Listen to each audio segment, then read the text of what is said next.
I raised that boy since he was the size of a pissant, and I'll say right now, he never learned to read and write. No, sir, had no brains at all, was stuffed with rice pudding between the ears, shortchanged by the Lord, and dumb as a jackass. Look at him now. Yes, sir, all you've got to be is white in America to get whatever you want. Hello and welcome to Film Church Radio, the podcast that treats cinema as a religion. It's Sunday, and I'm Branden. And I'm Lewis. And we are here to talk about movies. Each week, Lewis and I alternate picking a film for both of us to watch and discuss. Today, I picked the film from 1979, Being There, directed by Hal Ashby, starring Peter Sellers and Shirley MacLaine. What up, Lewis? Hello, how are you, Branden? I'm doing good, man. Good. You doing good? I'm doing good. I'm excited to talk about this film with you. I feel like there's going to be a lot for us to talk about. Definitely, yeah, me too. It was not the film I expected it to be. Me neither. Yeah, it took me a while to ease into it, I guess. I know we're going to talk about this, but there was a lot that I was like, okay, I'm starting to get it now. You know? Exactly, yeah. But before we discuss the movie, both of us would just like to thank everyone who's been listening to the podcast and sending their love for the show. It really means a lot to both of us to hear from everybody and to get feedback now that, you know, the podcast is kind of in full swing. Again, you can find us on social media platforms at Film Church Radio. You can leave us a message or a comment on any of those platforms and let us know what you think of the show. We'd love for you to rate and review the show. Whatever podcast service you use, you can leave us a rating and review. And thanks everybody. It's been awesome. It's been great, and we've been starting to get reviews on like Apple Podcasts, which is really helpful. It just means more people can like find us and kind of join in with the communal experience of what we're trying to build. So thank you very much to Neil, and thank you to Chelsea for your reviews. It means a lot to us. And if you want to leave us a review, tell us what you think of the film that we've been reviewing. Just log on to wherever you listen and just, write that review for us. That'd be great. We want to know what you're thinking. And we also are going to start trying out a new section of the show right before we get into the main feature that we're talking about today. We're just going to do quick reviews of stuff that we've been watching or stuff that listeners want to know what we think about, but we're not going to do like a whole episode on this particular film or anything like that. We want to shout out Jackson today, who wanted to know what we thought of the film Matrix Resurrections. Now, I'm a big fan of The Matrix. The original Matrix was my favorite film for a long time. Wow. So I was looking forward to this movie, but I was also very skeptical. Have you seen The Matrix, Lewis? No, I have not seen any of The Matrix. Well, I lied. I have seen, I watched part of, I can't remember which one it was, at a friend's house when I was very small. And it was, Was there some kind of like chase or fight on a bridge in one of the films? Because yes, I think that one. Wait, sorry. Because I remember something like that happening and being like, "Wow, that's pretty amazing." Yeah, but yeah, I've never watched them, critically. I'm trying to think of, like the. I don't remember there being a bridge. There probably is at some point, but that there's like a big fight in the second one on 18-wheelers. That probably it. Yeah, that's probably it.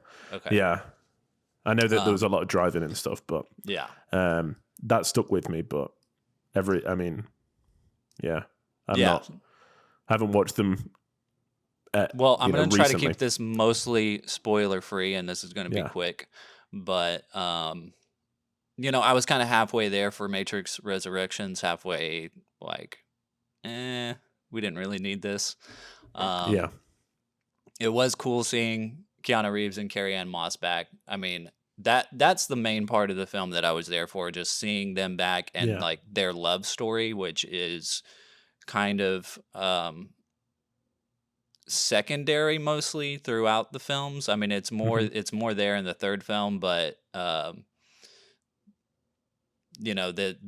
this film goes into it more and just kind of how they're destined to be together, which is cool.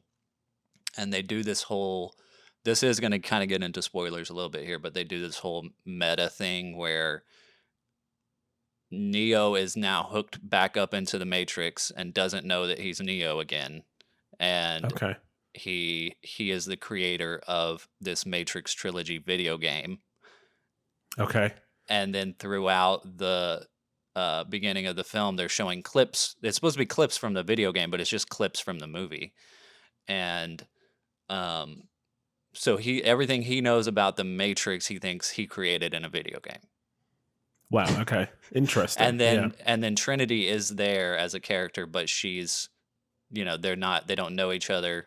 He's kind of like a creep because he based this character off of this woman that he sees in a coffee shop that he doesn't know, but they're actually in love and destined to be together. That's kind of the thing of the movie. So it was really strange, and they even went as far as to being like, Warner Brothers wants a new trilogy, and they're going to do it with or without us.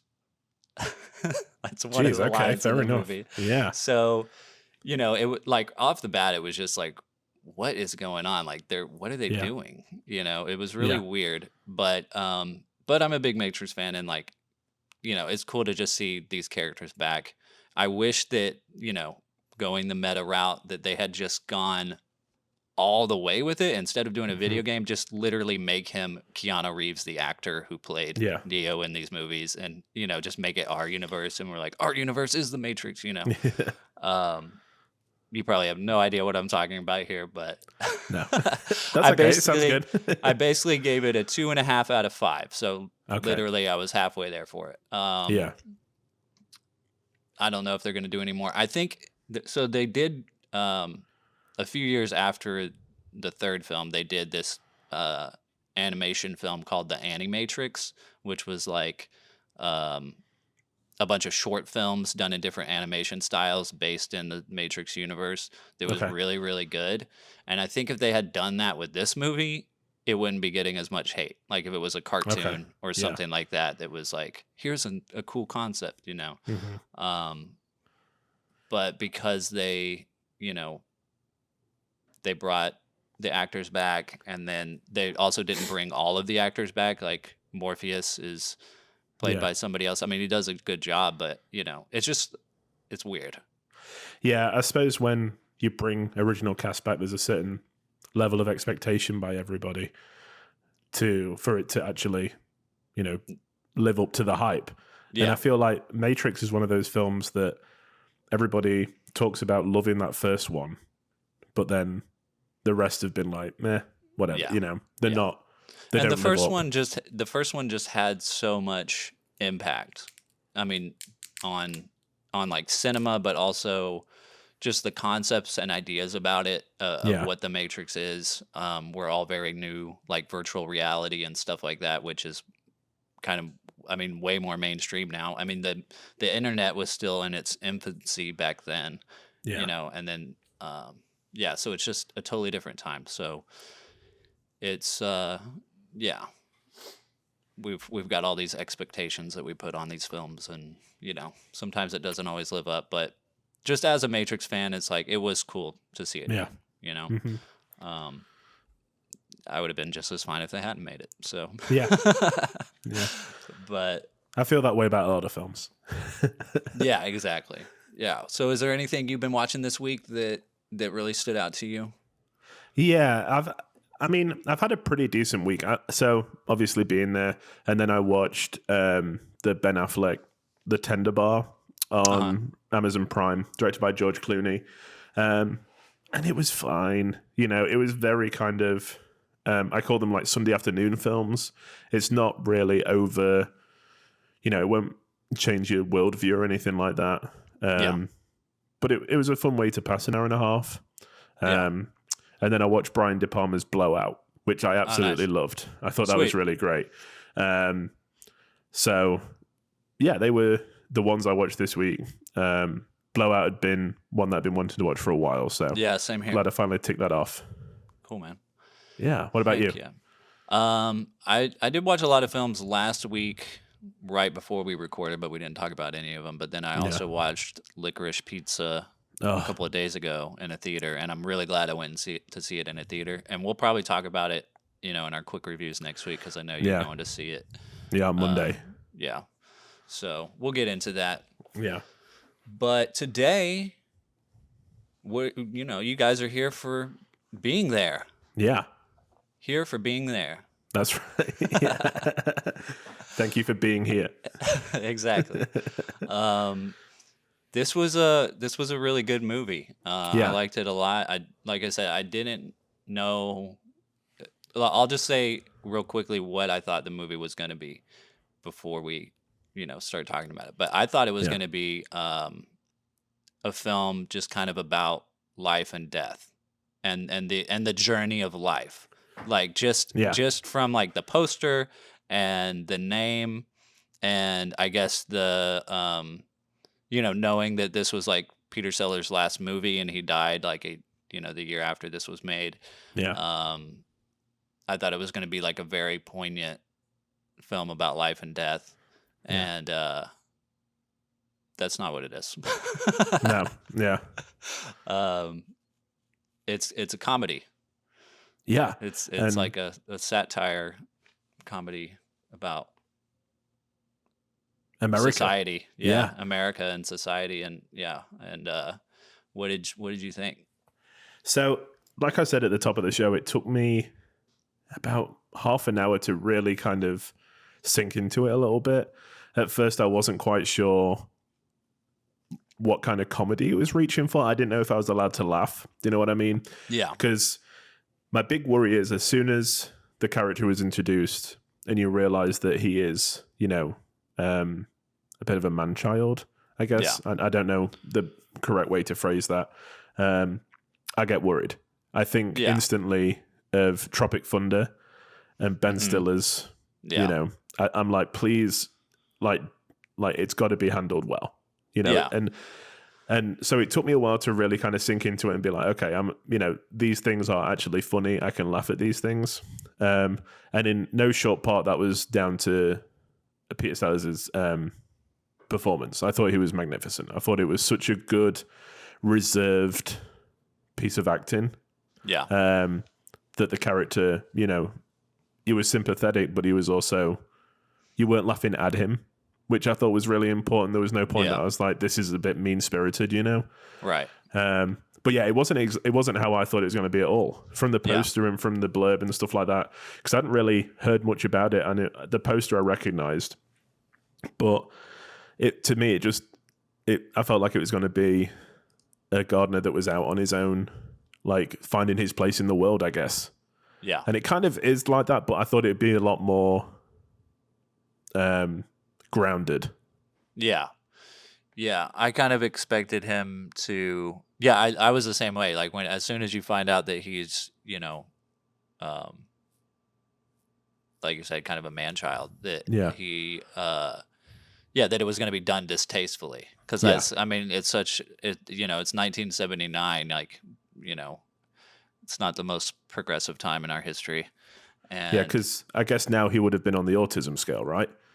Yeah, probably something like that. And I kept thinking a lot about Rain Man in the first hour, like Hoffman's performance. Rain Man, so yeah, Dustin Hoffman kind of, I don't know, there's a lot of similarities between the two characters. Yeah. Dustin Hoffman is more, I don't know, is more like exaggerated, I guess. But there was a lot of similarities between the two. Yeah. I thought he did an amazing job with the character. He was he was totally believable. You know what I mean? Like the Peter Sellers that we all know from like the Pink Panther and like, he's a comedy actor, right? Yeah. And he just disappears. Like you're not like, completely. Oh, this is Peter Sellers playing this character. You're like, oh, this is Chauncey.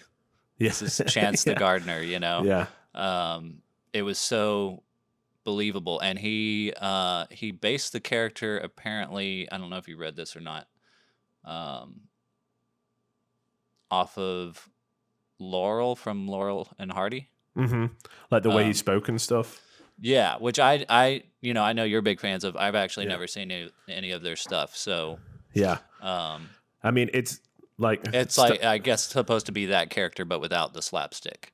Yeah, Stan Laurel was very much man baby in those kind of Laurel and Hardy films. You know, Ollie was the one that was kind of looking to camera like exasperated, and Stan was the one that was, you know, like sitting in the water crying or, you know, hitting someone over the head.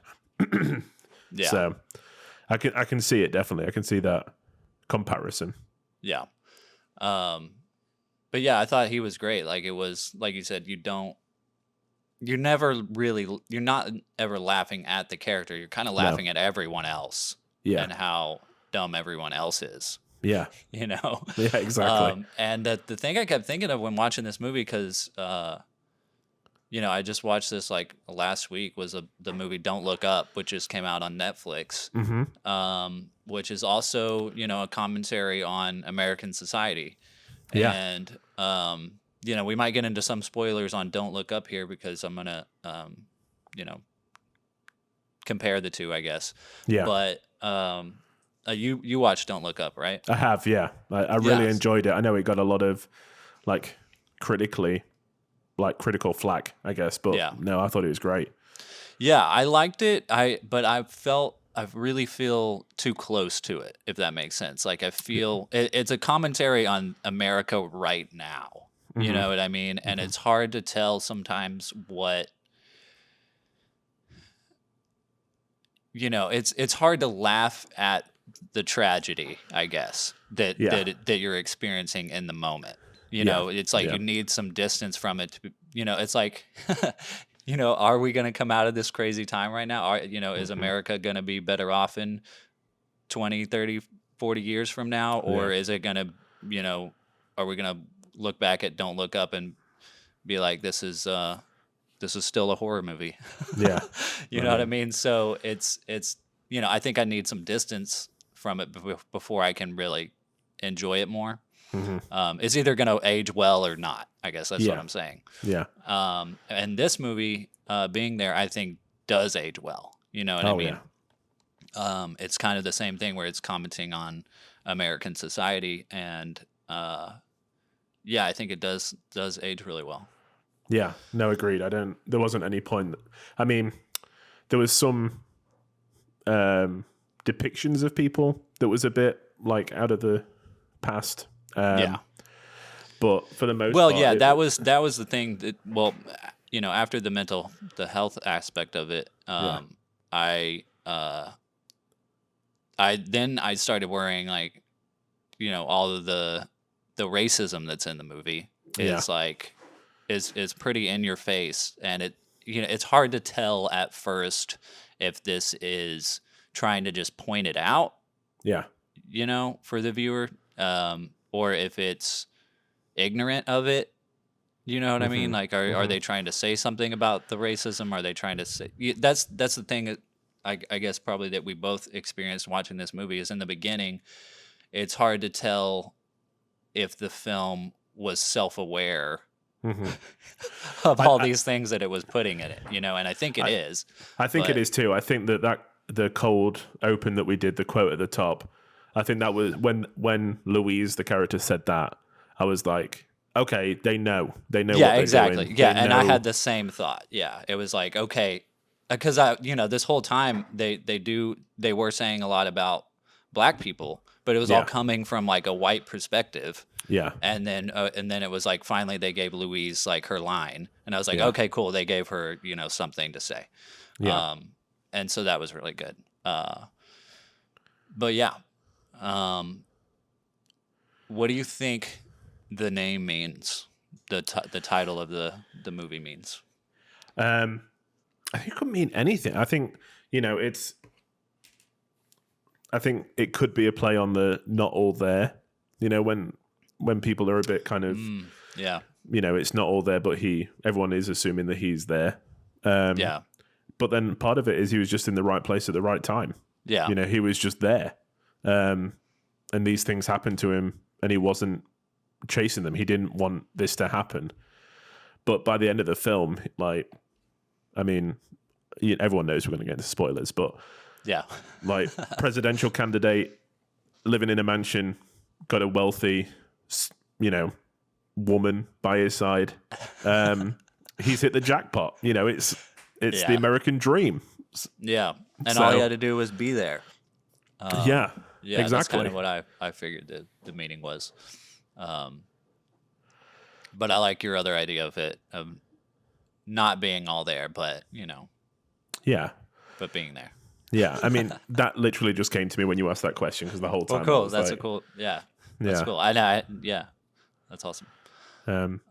But I mean, it's beautiful to look at, though. This film as a whole, Yeah. I think, is just, it's shot really well. I really like Oh, the yeah. compositions. There's a lot of, especially in the beginning when he's watching telly, the way that it's framed is Yeah. really nice. It's very slight, I think, which I liked a lot. It was never showy or anything like that. It kind of just like the performances, it was all very reserved and kind of, Yeah. we know that this story is going to tell itself. We don't need to like push you in any way. Yeah, exactly. Yeah. It was, yeah, the cinematography was amazing. And like Yeah. the scenes and the art direction and stuff, like there's not a lot going on except for the character and the story, Yeah. It's Yeah. like, there wasn't, I mean, they're in a mansion and stuff like that, but they did really well lighting the environment that they had. Like the silhouettes of him walking up to the front door, Yeah. with a hat on and that kind of stuff was really cool. Like Yeah. I love those shots, and that there's lots of just very well composed shots that are just like could be a drawing or something like that, or a painting. Kind of like what you were saying about Badlands last week, but this isn't landscapes; it's like interiors. Yeah. Yeah. And there's so much space. Like the opening when he's in the house and he's kind of going around his daily routine before he finds out that the owners died. Yeah. I assumed that was the house that's on the poster. The big mansion in the forest and everything. So when he leaves that house, because of how the space is done with the camera, I was like, wait, where are we? Like, is this the same place? Right. Because it's all bricked up and he's like in the middle of the, like just this derelict area. It's really well shot, like you said, and really kind of the composition's really great. They make a lot of the space they have. I mean, I guess that they had, or at least Peter Sellers had a lot of time to think about it, because apparently it took him 9 years to get the movie made by a studio, which is interesting. So I guess it was mainly because his career apparently had hit rock bottom, and no studio would work with him. But then after the revival of the Pink Panther movies, they ended up greenlighting the project. Yeah. So yeah, I mean, it sounds like this is a movie that he just had in his head for a long time. Like he knew this was the role. Yeah. That he wanted to play. Kind of like with, Martin Sheen. Yeah, with Martin Sheen, kind of like with Martin Sheen in Badlands. Knew that was his role. It was like the role that you're born to play or whatever. And I think that was kind of this for Peter Sellers. He did an amazing job. And he did get an Oscar nomination, but he lost to Dustin Hoffman for Kramer versus Kramer. And Peter Sellers said that he thinks it's because of the blooper scene at the end of the film during the credits. Yeah, I know we're going to talk about the ending a lot, but for me, the credits and then the last minute and a half of the film didn't quite stick it. Yeah.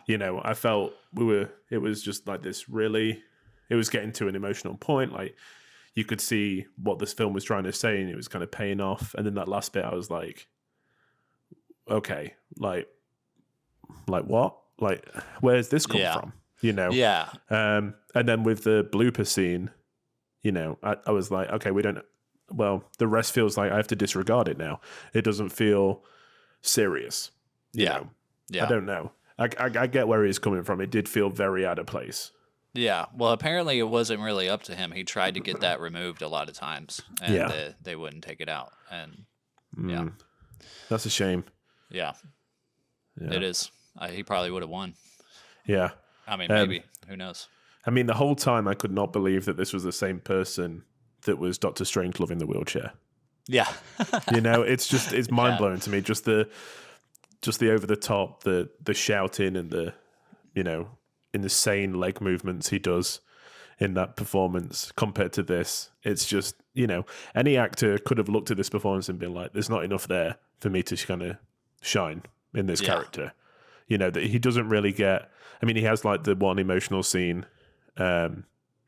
towards the end, but other than that, he's got to be like monotone. He's got to not show any emotion through the whole thing.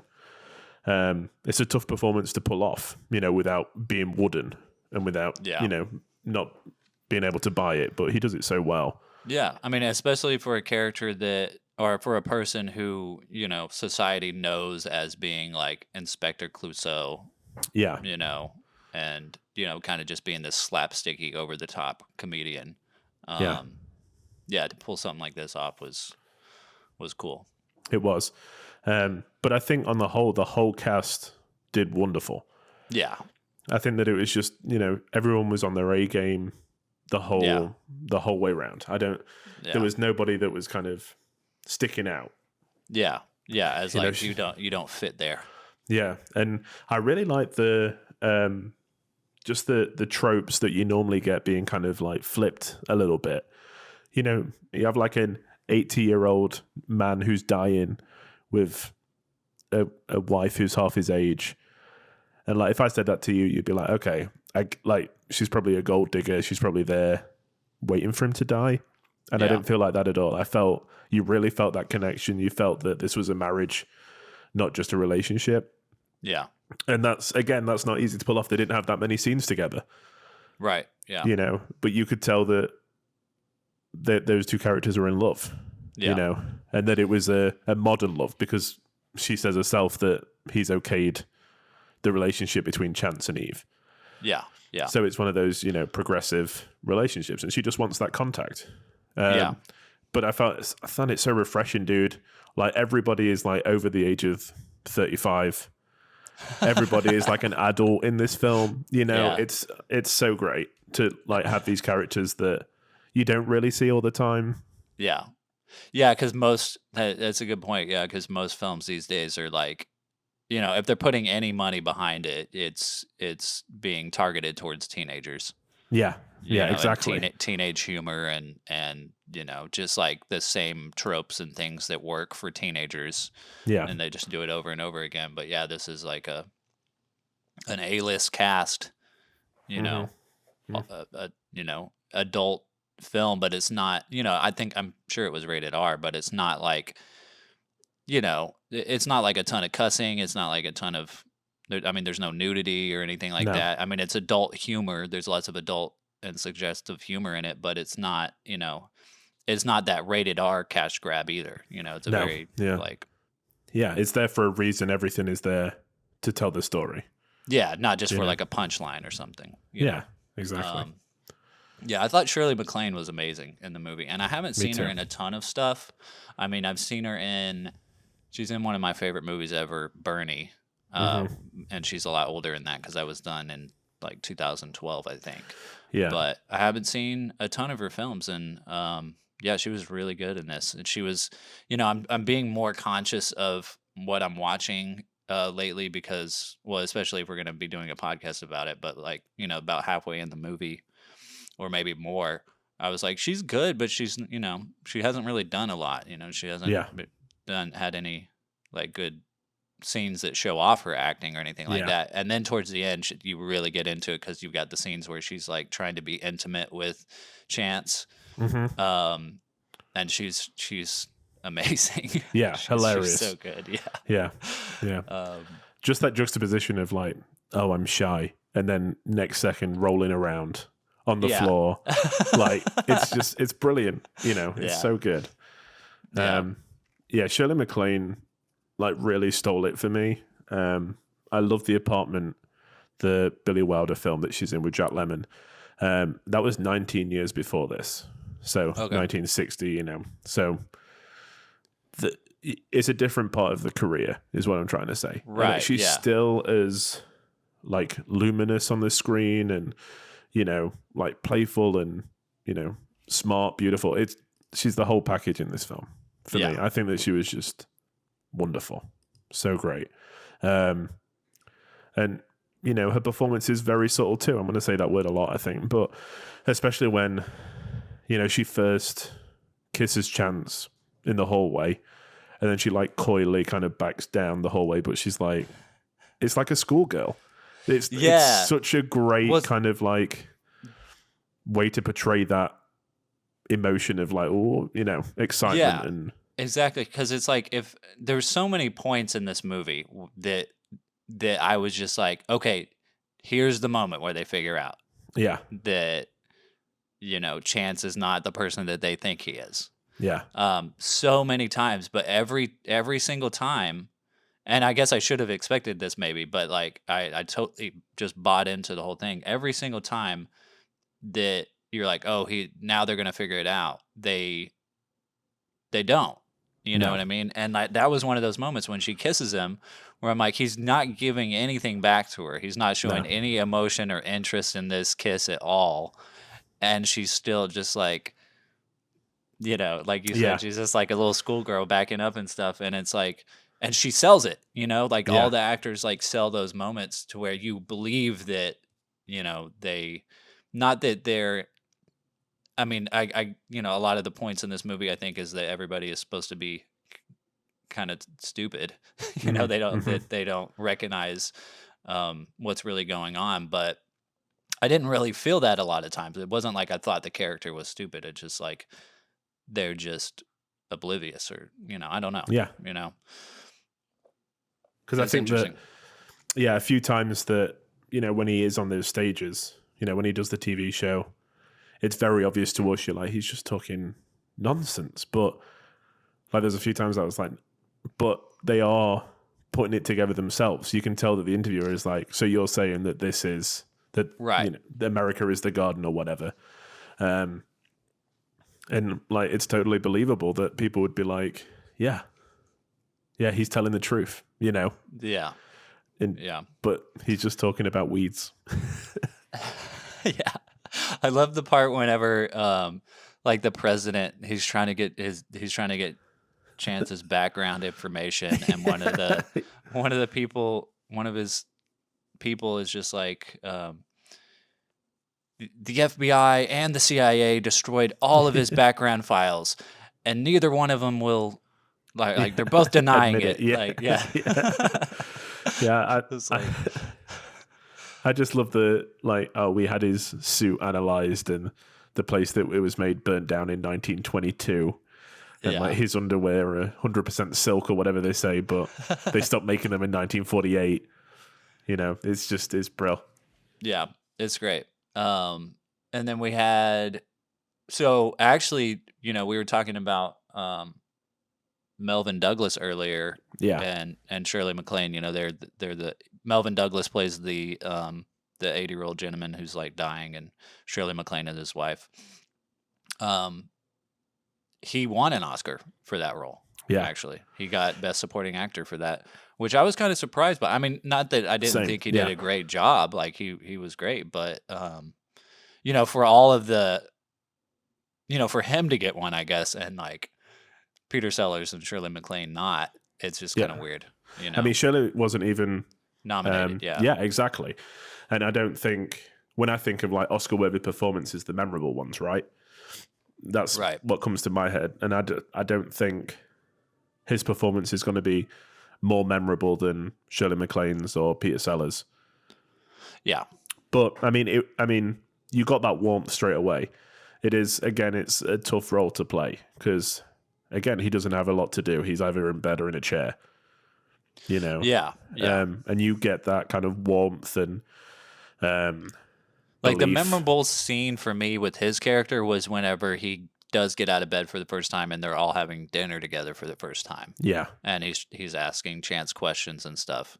I thought, that's the part, I guess, to me that sticks out of where his character was shining a lot more. Yeah. And then Jack Warden plays the president. Yeah, impotent president. He he's great. Like he's one of those Yeah. people that I always love to see Yeah. and stuff. You know, the thing that is most memorable to me um that he's been in is While You Were Sleeping, which came out in the 90s. Yeah. For some reason we grew up watching that movie. So it's Yeah. like he's like one of the grandpas. Um Yeah, so I always love seeing him. It's like it's kind of like brings back my childhood anytime I see him. I know he's also in like an episode of The Twilight Zone, or maybe more than one, but there's an episode of The Twilight Zone where he's like trapped on Mars, isolated by himself. Oh, wow. And yeah, I always love seeing him. But you know, and he's really good, you know, in the movie. Yeah. I do like how his character gets just reduced more and more. You know, he's this presence, and then he shows up, and then he starts to get worried, and all the scenes after that just take place with him and his wife in bed, and she's like, "Is it me?" And he's like, "I don't know what it is. Like, I don't like, I can't explain it." And it's just Chancey Gardner driving him crazy. Yeah. It's just the winter time, Mr. President. You gotta wait until the spring. Yeah. To get busy. But okay, so there's another cameo in this movie. I mean, it's not even supposed to be a cameo, but when I saw this guy, he's just in one shot, and I was like, "Oh my God, it's him!" And I decided I wasn't gonna ask you about it until the episode to see if you saw him too. But then you texted me as soon as you saw him a picture of him. Yeah. And it's an actor named Ilya Baskin, who plays Mr. Djokovic in Spider-Man 2 and 3. That's right. Rent. It's the lips, dude. I don't know what to say. It's like the whole jaw. As soon as I see it, I'm just like, rant. You know, it's him. Yeah.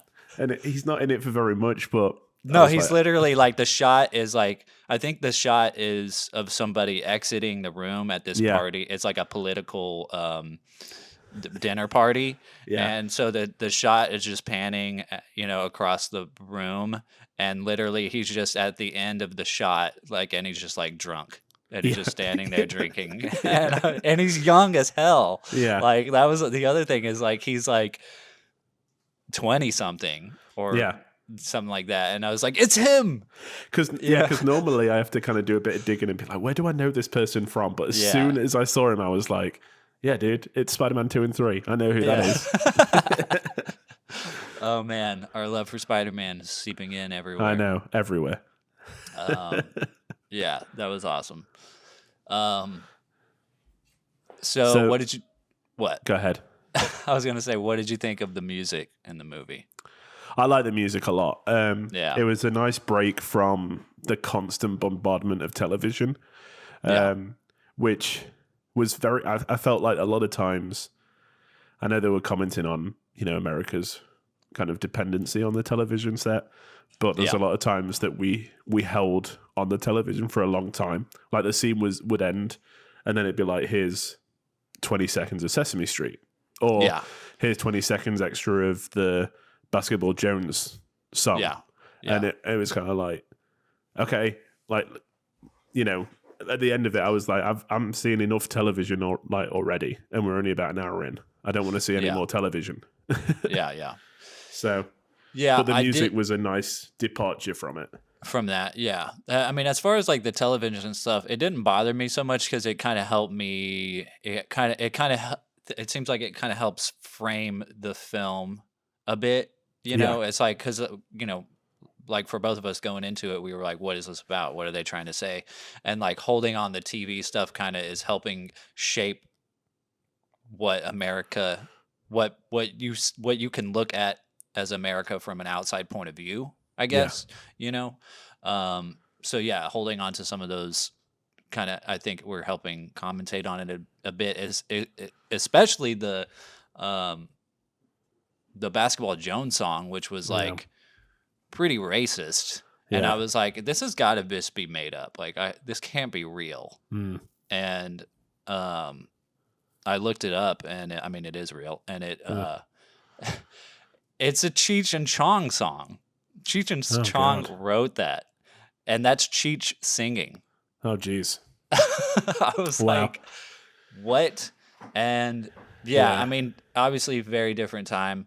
But you know, so just to give a little, like, I didn't deep dive into this, but I did dive into it a little bit. Where did I put it? Yeah, so Basketball Jones was originally seen in theaters in 1973 before showings of Hal Ashby's The Last Detail at select screens.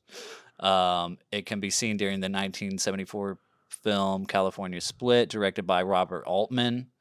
Let's see, and then there's just a little bit more about that movie, but yeah, so yeah, it was like shown before Hal Ashby's movie. I mean, it probably wasn't his choice. It was just No. like in select theaters. It was just like one of those pre-showing things. But then for him to take it and put it in this movie, it makes you wonder if he, didn't like that. Like he didn't like that it was shown before his movie, and then he was like, because of its problematicness, and he was like, I'm going to put this in my movie to show how problematic it is. And that's one of those things that's hard to tell. It's like, is this supposed to be funny? Is this supposed to be you commenting on how terrible it is? Like, it's hard to tell, especially with older movies. But for me, it kind of did help frame how terrible America is. Yeah, especially the point in the story in which it comes. He effectively escapes the ghetto and then arrives at this beautiful mansion. Yeah. And it's for me, it was very poignant about where it was placed. Yeah. And the comment it was making, Yeah.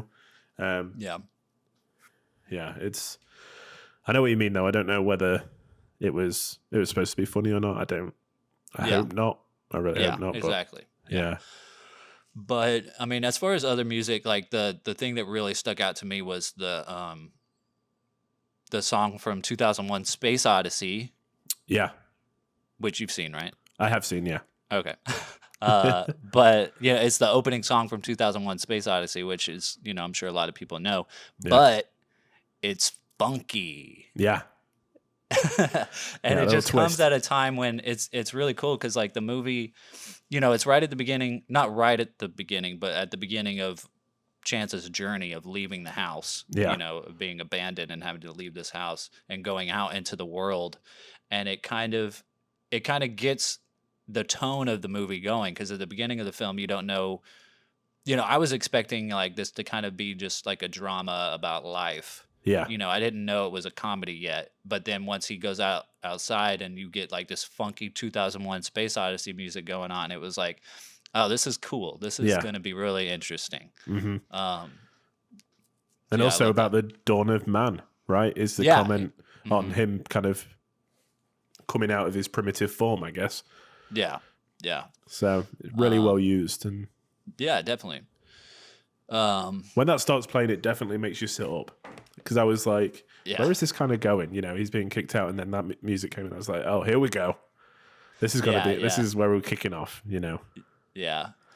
Yeah. So, what did you think about the direction, especially Hal Ashby? I mean, where? Like, is this the first Ashby film that you've seen, or? It's not the very first. And actually, I haven't seen Harold and Maude. No, me neither.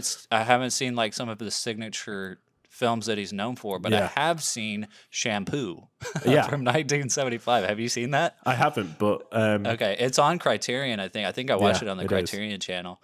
But Shampoo is it was a really fun movie. Like I kind of just clicked on it on Criterion. This was like, within the last couple of years, I can't remember, but it's got Warren Beatty in it and Goldie Hawn. Jack Warden is also in it. Nice. Carrie Fisher makes an appearance. Heyo. And I really liked the movie a lot when I watched it. I didn't, I wasn't sure what I was getting into, but it was a fun movie. Yeah. And so, I haven't seen much of his other stuff. I guess Coming Home is another one that he's really well known for, which he won. No, wait, Did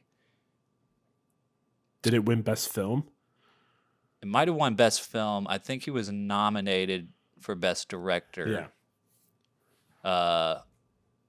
for Coming Home, but lost to Michael Cimino for The Deer Hunter. Okay. But and Hal Ashby, actually, he started out as an editor. He does have an Oscar for editing, which he edited In the Heat of the Night. Yeah. With the late great Sidney Poitier. Yeah. Which is ironic because, sorry to cut you off, but that was going to be like one of the films that I've been thinking about to pick for this week. So, oh, really? Yeah. Interesting. Yeah, just because, of Sidney Poitier and kind of everything like that. But yeah, it was very weird when I saw that on the show notes. I was like, oh my gosh, Yeah, it is weird, but it's cool. I mean, he went from, an editor to a director who's directed like super big classic films. Yeah. I mean, Harold and Maude, like, neither one of us have seen it, but like it's just always talked about. People bring it up. I constantly hear people bringing it up, so we need to see it at some point. Yeah, I was listening to a review of Licorice Pizza, and they said that there's comparisons to be drawn with Harold and Maude. So, this is a little bit like life imitating what we're trying to do, because I feel like someone's pushing me towards seeing that film now. Yeah. So, yeah, it's weird how these things work out. But in the Criterion edition of Being There, which, of course, when you suggested it, I had to buy, there's a great like little kind of piece about the film by Mark Harris, who wrote Five Come Back, I think it's called, the book about the 5 directors that went to war in World War II, and then Spielberg either produced or directed the documentary on Netflix about it, which is really interesting. I think it's still on there, but he wrote a piece and he said that like Ashby is just the quintessential 70s director. He made incredible films during the 70s, this being like one of his last. He was known for being pretty into drugs and being a little bit wild. Yeah. Some people called him like Hashby instead of Ashby, which I thought was pretty funny. And then after this, he kind of in the 80s, he'd made like 3 or 4 more films and they never really like landed. Yeah. So to say that we've been talking a lot about 70s films, I think there's nobody more 70s than Hal Ashby to be discussing, which is great. Yeah, which is awesome. Yeah, he died in 1988, and so this was kind of his last big, Oscar run, like big press push and all that kind of stuff. Sean Penn apparently dedicated his first film as a director to Ashby and John Cassavetes. Wow. So yeah, that's awesome, and it made me just want to go and watch his other films. Yeah, definitely. Yeah, me too. Yeah, because with knowing that Peter Sellers, wanted to make this film for so long, and is this whole movie rests on the shoulders of Peter Sellers and his performance. Yeah. You know what I mean? It's hard to know, how much influence Ashby had as a director. I mean, I assume it was a lot, like he's a good director, but I'm probably more, I guess, I would say more on the other things we were talking about, like the cinematography and just the pacing and like, how long those shots stay on like the commercials and the TV stuff and all that kind of stuff. That stuff would not be working as well without Ashby's direction, I'm sure. So yeah, I think he's brilliant and I want to see all of his other stuff now. Yeah. And I think that it's a film that, like I said at the top, it's not really immediate. It's not like I came out of it being like, okay, I know that film now. As soon as I finished, I was like, I feel like I need to see that again. Yeah. Because I don't think that I fully got everything that it was trying to say. There's so much nuance to it that I probably missed a lot. Yeah. That was discussed, I guess maybe that's kind of how I felt with Badlands that last week. It was just hard for me to really know what I thought about it. Yeah. Because I think there was a lot of nuance, a lot of subtleties, and I didn't really know what I was getting into. Yeah. So I know we've been talking a little bit, but I do want to get your interpretation of the ending. So Yeah. for anyone that hasn't seen it, the film ends with Benjamin, who's the husband of Eve. He dies, and it's his funeral, and they're all kind of, or the political consultants, I guess, are kind of talking about who's going to run for president, and they put forward Chance. And then it cuts to him kind of walking through the gardens. Yeah. And then he walks on water, like literally walks across the lake. All right, let's cut real quick. Let's cut the show real quick. Yeah, anyways, so we had a little technical difficulty, so we cut just then for a second. But basically the ending where, you know, he walks on the water, I was just like, my reaction was just like, okay, so he's Jesus. Yeah. Like Christ is returned. Like this is what we're doing.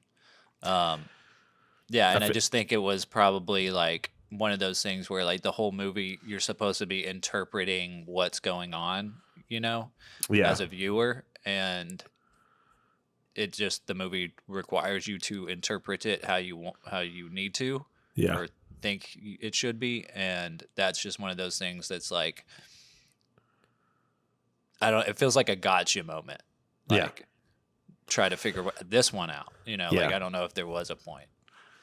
Yeah. To me, it was just like this guy, like everyone is making this guy out to be so great that he can literally walk on water now. Like, Okay. You know, all these people are like, he should be the next president, you know? Yeah. So he is literally just walking on water. Yeah, it was a very, as soon as that happened, I was like, because my first thought is he supposed to be Jesus? And I was like, no. Like that, I don't know if that would that. I don't know. Well, now that you say that like it's the other people bringing him up. It's like that actually ties into the comment on American society, right? Because a lot of people, when there's a presidential race, whoever is their person, they become so infatuated with them that they're blinded. They can do no wrong, right? And it's like, you know, there's whoever their presidential candidate is, they think that it's like Jesus. They literally will put them on such a high pedestal that they're standing next to Jesus, and it's like actually it's just a person. Yeah, who doesn't even know what they're doing. Yeah. Exactly. So maybe that's what it was trying to say, and now that, you know, if it is, then it's like, oh, you know, I get it. It actually, I get it now. It's actually a really interesting way to do it. Yeah. I wonder if you and I are the first ones to crack that code. Probably not. But maybe, I mean, hey, well, our listeners will be the first to hear, you know, the real ending of being there explained. Ending explained. That is really interesting. Yeah. I can't wait to watch this again. I just need, like, now that, you know, there's so many films that now that the initial viewing is out of the way, I'm like, okay, I really want to just have time to sink into this film. Yeah. It is a really great film, and it's available on Criterion. Yeah. And it was, in 2015 was placed in the Library of Congress, selected, you know, in the National Film Registry. Yeah. Which is cool. So it's an important film. Yeah, I mean, it's a film that, again, I probably wouldn't have picked off the shelf, you know, unless I had really got into Hal Ashby or anything like that. But yeah, dude, knocked it out of the park. That was a great one. Sweet. It was good. Yeah. So what are we watching next week? It's your pick this time. Yeah, so I've had a real dilemma trying to decide because, like we said last week, Badlands has been there for so long that I was like, I don't have to worry about picking a film for a while. And there were so many that kind of almost made it, but the one that I went for, and it's a reason why I didn't really speak about Blowout very much at the top of the show, was because the film I've picked is Brian De Palma's Body Double from 1984. Have you seen it? No. Yay, good. So, as you probably know, I was talking to Zach, our friend Zach, who is on the Play Misty For Me show, about it a little bit, and he really likes it. Because I was talking about how De Palma's a director that I don't really know a lot about, and I feel like everything I've seen I've really liked. So he kind of suggested this one for me to watch, and I was like, we should do it on the show. So hopefully we can get Zach involved and he can be on the show next week. Yeah, that would be dope. Yeah. Possibly. But yeah, it's, Brian De Palma is a director that I like a lot. I feel like he's very Hitchcockian. Right. Yeah. Which is a big draw for me. And I just like his, like the ones I've seen of his like adult thrillers, Yeah. So that's why I've chosen Body Double. It's from 1984. So we're finally out of the 70s. Here we go. Yeah, we're diversifying. Going into the future of 1984. Yeah. And again, I don't think it's one of those films that's on like the best films ever list, but it's a film that I was like, I want to check this out and I want to know what other people think. Yeah. So that's why I chose it. Sweet. I can't wait, dude. Yeah, I'm looking forward to it. I haven't, I've probably seen a few of his films, but he's one of those, it's like, you always hear about and people talk about, but I haven't ever done a deep dive into his work. Yeah. And he's like, his contemporaries are like, Martin Scorsese and Spielberg and George Lucas and all those guys. And so who I love. Yeah. But yeah. Well, good. Well, I think we're at the end of our show, ladies and gentlemen. You can find us again on, Twitter, Instagram, Facebook at Film Church Radio, all the social medias at Film Church Radio. You can follow us individually on Letterboxd. Mine is at Selmanscope, and Lewis is at Walker Lewis 3007. And there you can keep track of what we've been watching. If there's a film that you want to know if we've seen it or not, usually it will, if you just search the film on, if you follow us on Letterboxd and then you search the film, it'll show you whether or not we've watched the film. And then if we have and you want to know what we think about it, you can just send us a message on one of the social media platforms, and maybe we'll talk about it in our little quick reviews, or maybe we'll do a full-on show about a movie. Yeah. That someone suggests. So be sure to follow us, and all of our episodes are streaming on all the podcast platforms. So if you have Spotify, Apple Podcast, Amazon Music, all that kind of stuff, Audible, you can find us there. Lewis, do you have a claim? I have no claim. I don't even know what a claim looks like. I'll have to show you sometime. All right, guys. Have a great week. Thank you for joining us. We'll see you next Sunday. Bye. Bye.